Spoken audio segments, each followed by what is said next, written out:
Well, it sounds hard to believe, but there are actually still mobile home communities in the GTA. Twin Pines is likely the largest of them, but it's now earmarked for redevelopment. And the people who live in and love their community fear may have nowhere to go. Many are seniors on fixed incomes and say they simply can't afford to pay market rates. Down this little circle-y street, there's a home that's absolutely gorgeous. It's really not that surprising that May Stewart knows everyone in Twin Pines. She and her husband Hank have lived there for more than a half-century.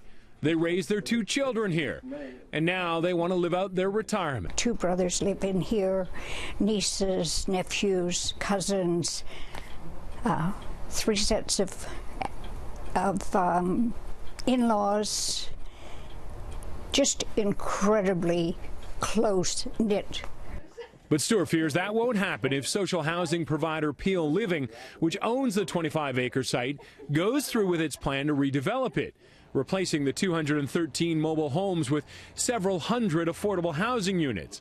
Stewart says Peel Living says it will offer residents units in the new project, but at market rate, which Stewart and others fear may be at $1,600 or $1,800 a month. She says most people now are paying about $400 or $500 a month for their lease. She says she and many others are on fixed income and simply can't afford the increase. I would have to revert to being someone relying on the public purse. Have you ever done that? Never. It makes me just shiver to think I might have to. The other concern is what the residents will be paid for their units. They can cost anywhere up to $150,000 brand new. But if they're more than a decade old, many aren't allowed in other mobile communities, so they're stuck. She says KPMG did an assessment and told them that their units were essentially worth nothing, but they would still be offered $31,000 each. I could have bawled. It broke my heart, because I put a lot of love and care and attention into that home.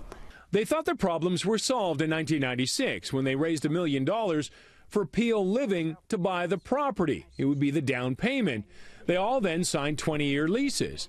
But those leases expired last year, and Stewart claims that Peel Living, which had promised in 1996 that they would be renewed, instead said no and let them run out and gave the residents the $1 million back, then announced the current plans. Do you feel you'd find this community anywhere else if you had to move? No.